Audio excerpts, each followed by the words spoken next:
নমস্কাৰ মোৰ প্ৰিয় বন্ধু বান্ধৱীসকল, আজি বহুত দেৰিকৈ আহিছোঁ আপোনালোকৰ ওচৰলৈ। বহুত কথা পাতিলোঁ, বহুত কথা মানে 2 ঘণ্টা 35 মিনিট কথা পাতিছোঁ। আৰু কাৰ লগত কথা পাতিছোঁ সেইটো বাৰু আপোনালোকক জনাম।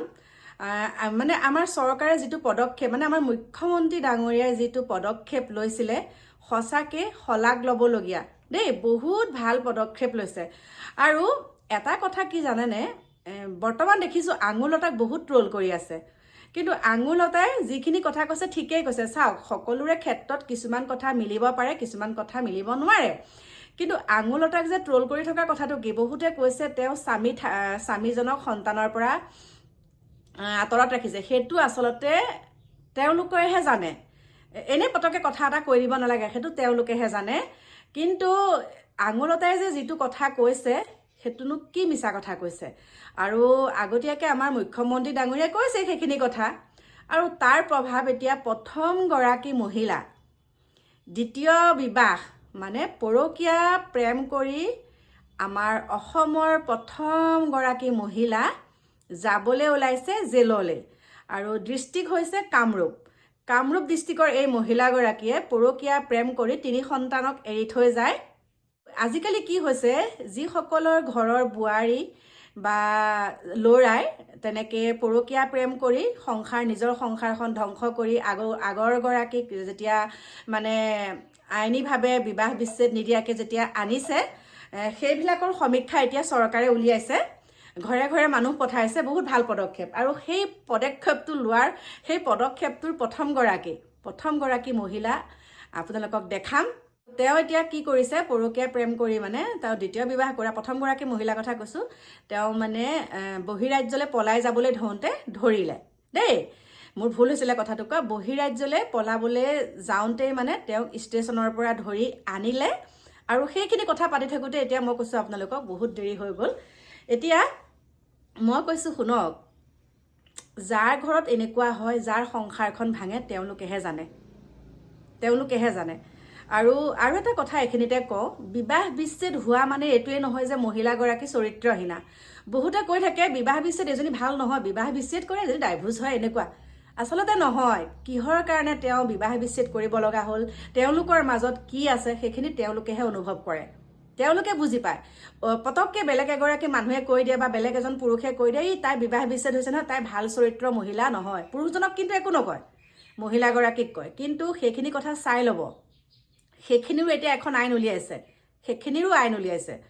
এতিয়া যিগৰাকী মহিলাক নিছে, চাওক, 3টা সন্তান।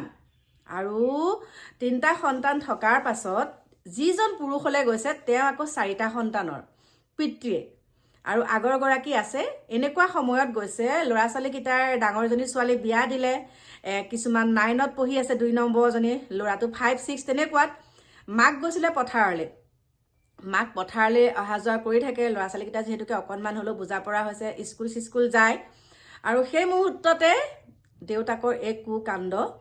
আৰু সকলোখিনি কথা কৈছে, আপোনালোকে গম পাব বাৰু লাহে লাহে কোন আচলতে সেই মহিলাগৰাকী, আপোনালোকে ধুনীয়াকৈ গম পাব।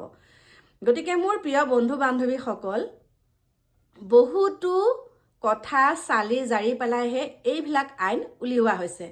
আৰু এই আইনখন উলিওৱাৰ লগত এই যে আজি প্ৰথমগৰাকী মহিলা জেললৈ যাবলৈ ওলাইছে, তাৰ পাছত কিন্তু অকণমান হ'লেও থমকিব।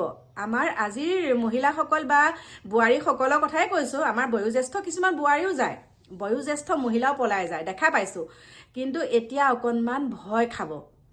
আৰু সঁচাকৈ সেইকাৰণে ভাল লাগিছে, বহুত কেইখন সংসাৰ তেতিয়া মানে ভালকৈ থাকিব পাৰিব। আৰু আজিকালি কি হয় মানে, এই ফেচবুকডাল হোৱাৰ পৰা আমালৈকে এতিয়া কিছুমান মানুহে ফেচবুকত এইবিলাক কি মেছেঞ্জাৰ নে কি, তাতে কেনেকুৱা ধৰণৰ কমেণ্ট কৰে, কেনেকুৱা ধৰণৰ প্ৰস্তাৱ। আমি একো নকৰোঁ। আমি এনেকুৱাই নহয় যে তেওঁলোকৰ মেছেজখিনি আকৌ স্ক্ৰীনশ্বট মাৰি আকৌ ওপৰত বেয়া মেছেজবিলাক যিবিলাক মানে সোধে সেইবিলাক আকৌ দি পেলাই এটা ভিডিঅ' বনাম, সেইটো নহয়।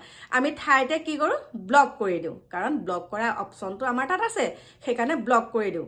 বহুতে কি কৰে, কিছুমান মানুহৰ ফটো নিব, কিছুমান মানুহৰ মেছেজ নিব, নি পেলাই সামাজিক মাধ্যমত আকৌ দেখাই, চাচোন এইটোৱে এনেকৈ দিছে, এইজনী এনেকুৱাহে, এইজনী তেনেকুৱাহে, তেনেকৈ কৈ তেওঁলোকে ভিউজ লয়। তাৰপাছত কি কয়, সমালোচনা বোলে আমাক কয় যে তহঁতে কিয় সমালোচনা কৰ। আমি সমালোচনা কৰোঁ, কিটোক কৰোঁ, কিহক লৈ কৰোঁ আৰু তোমালোকে যে নিজে বেলেগৰ ফটোকেইখন দি বেলেগৰ মেছেজকেইটা দি পেলাই যেন তোমালোকে দেখুওৱা সেয়া তোমালোকে সমালোচনা কৰা নে কি কৰা তোমালোকে সেয়া ভাল ভিডিঅ' দিয়া নেকি এনেকুৱাও উদাহৰণ আছে পৰকীয়া প্ৰেম কৰি নিজৰ সংসাৰখন ধ্বংস কৰি বেলেগৰ সংসাৰো ধ্বংস কৰি পেলাই যেতিয়া তেওঁলোকে ইমান অনীতি কামখিনি কৰি থকাৰ পাছতো তেওঁলোকৰ ফটোত হাজাৰ হাজাৰ লাইক মানে পৰকীয়া প্ৰেম কৰি পেলাই মানে বেয়া কাম কৰাবিলাকৰ মানে ফটোখন দিয়াৰ লগে লগে হাজাৰ হাজাৰে লাইক দিব আৰু সঁচা কথা কোৱা মানুহবিলাকৰ ফটোত এটা দুটা লাইক মানে কি তেনেহ'লে কি বুজিম যে আজিকালি ভালতকৈ বেয়াৰ সংখ্যাবিলাক বেছি মানে বেয়া ভিডিঅ'বিলাক মানুহে বেছিকৈ চায় বেয়াক মানুহে বেছিকৈ ছাপোৰ্ট কৰে সেইকাৰণে বেয়া মানুহৰ লগত সংবিলাক বেছি হয় আচলতে আমি সঁচা কথা কোৱা মানুহ আমাক লাগিলে আমাৰ লগত ধান হ'লে দুটা থাকক পতান এসোপা হৈও লাভ নাই আৰু যিসকলে ভিডিঅ'টো চাই মানে কিবা এটা হয়তো বুজি পাইছে তেওঁলোকৰ কাৰণে সেই ভিডিঅ'টো বনাইছোঁ যিসকলৰ চাবলৈ মনে চাব নালাগে আৰু যিসকলে চাবলৈ মন নাযায় কিয় হেৰি কৰেহি মন্তব্য এটা কৰেহি লাজ নালাগে জানো আপোনালোকৰ লাজ নালাগে জানো তোমালোকে ভাবা নেকি তোমালোকে মন্তব্যটো কৰিলা তোমালোকৰ মন্তব্যটো চাই আমি বৰ পিছ পৰিম পিছ নপৰোঁ নহয় তোমালোকে মন্তব্যটো দি তললৈ যাবা আৰু আমি মন্তব্যটো পঢ়ি পেলাই ওপৰলৈ যাম মূৰ্খ নেকি বুজি নোপোৱা নেকি ধুত গতিকে মোৰ প্ৰিয় বন্ধু বান্ধৱীসকল পলম নকৰি প্ৰথমতে আপোনালোকক দেখাবলৈ লৈছোঁ অসমৰ প্ৰথমগৰাকী মহিলা জেললৈ যোৱা তাকো কিহৰ কাৰণে দ্বিতীয় বিবাহ কৰাৰ কাৰণে পৰকীয়া প্ৰেম কৰি চাই লওক